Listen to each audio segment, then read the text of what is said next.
तो ये e tendering का जो मुद्दा है दलाल साहब, ये सरकार कह रही है कि ये सरपंचों का मुद्दा नहीं है, ये कांग्रेस ने मुद्दा बनवा दिया। राजपूत साहब, ये इस तरीके का जो ये प्रचार किया जा रहा है, असलियत में भारतीय जनता पार्टी सरपंच पद के जो चुनाव हुए हैं जी। और जो ये थोड़े दिनों पहले कहा करते थे कि पढ़ी लिखी छोटी सरकार हम बनाने जा रहे हैं, अब रोज इस पढ़ी लिखी छोटी सरकार को अपमानित किया जा रहा है।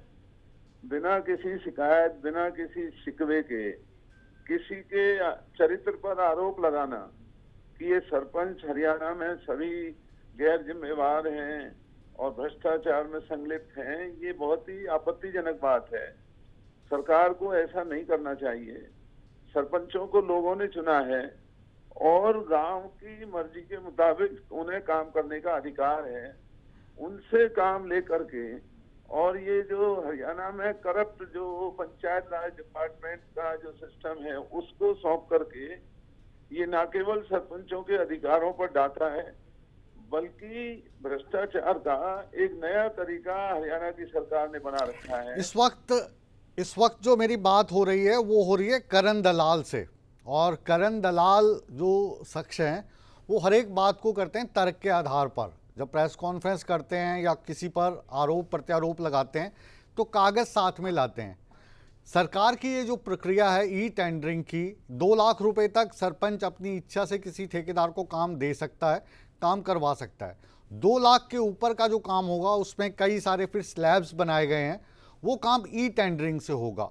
और वो जो काम है वो पंचायत ही बताएगी, सरपंच ही बताएगा, और उसमें कोई अगर आशंका होती है तो जो ऑफिसर हैं उनके ऊपर भी बात आएगी वो।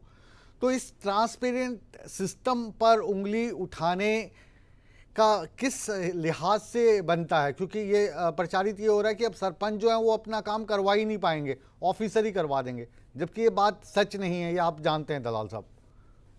राजपूत साहब, अगर मैं आपको थोड़ा पीछे लेके जाऊं, ये पंचायतों को 74th अमेंडमेंट के मार्फत इनको खुद सरकार चलाने का अधिकार दिया गया था।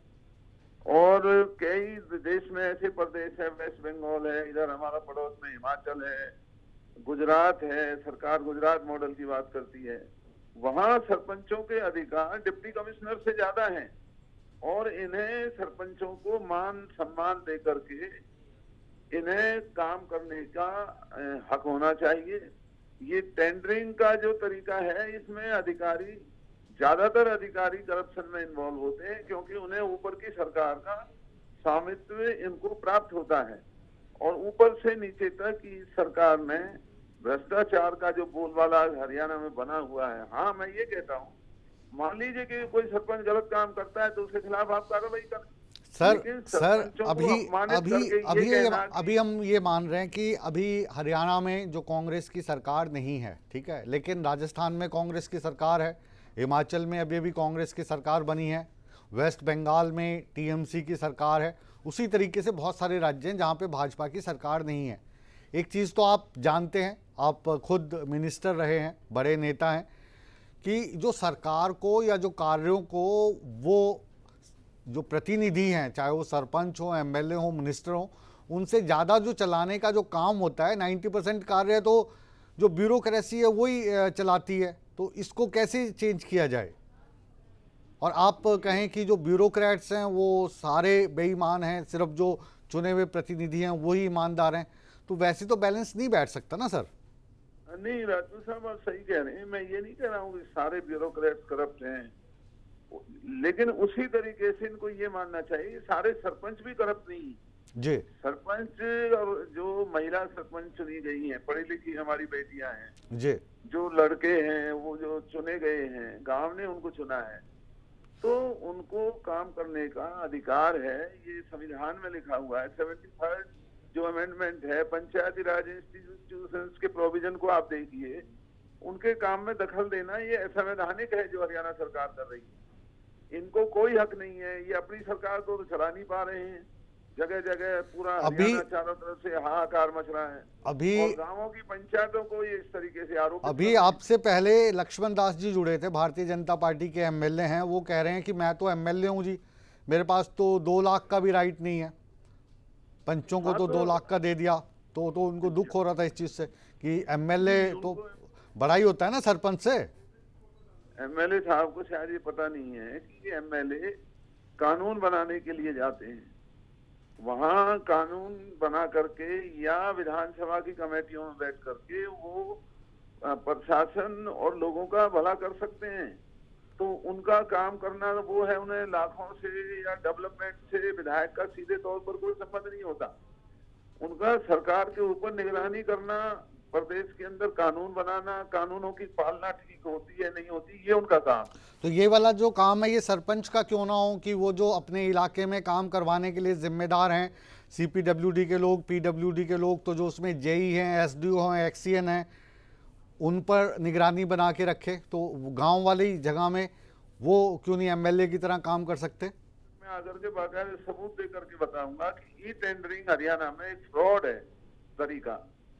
ई टेंडरिंग के नाम पर कितना बड़ा फ्रॉड पीडब्ल्यूडी के टेंडर्स में, एचएसआईडीसी के टेंडर्स में, हुडा के टेंडर्स में, लोकल बॉडीज वाले काम के टेंडर्स में इतना बड़ा फ्रॉड और घोटाला है कि आप मजबूर हो जाएंगे ये सोचने के लिए कि केवल घोटाला करने के लिए ई टेंडरिंग का नाम दिया गया है। अभी तो लेकिन पंचायत शुरू को- भी नहीं हुआ, आप पहले ही घोटाला बता रहे हो। जी अभी कहाँ शुरू हुआ ई टेंडरिंग का नहीं, काम?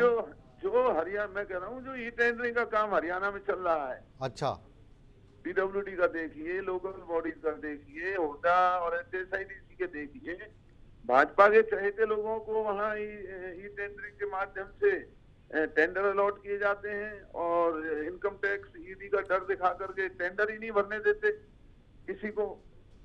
एक तो ये तो देखो, ये एक तो पंचायतों में नहीं इस नहीं तरह का डर और भय दलाल बनाना साहब, दलाल साहब, हरियाणा आप सरकार के लिए किसी से डर जाएं, आप किसी से डर जाएं हरियाणा में, चाहे वो हरियाणा की सरकार हो या केंद्र की सरकार हो, मैं तो ये बिल्कुल नहीं मान सकता कि कोई करण दलाल को डरा सकता है।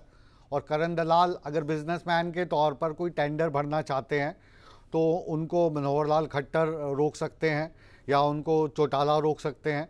तो मुझे तो ये नहीं लगता कि आपको कोई ईडी का डर दिखा के कह दे कि आप टेंडर मत भरिए, या जो दूसरे कांग्रेस के लोग हैं या जो दूसरे ठेकेदार हैं।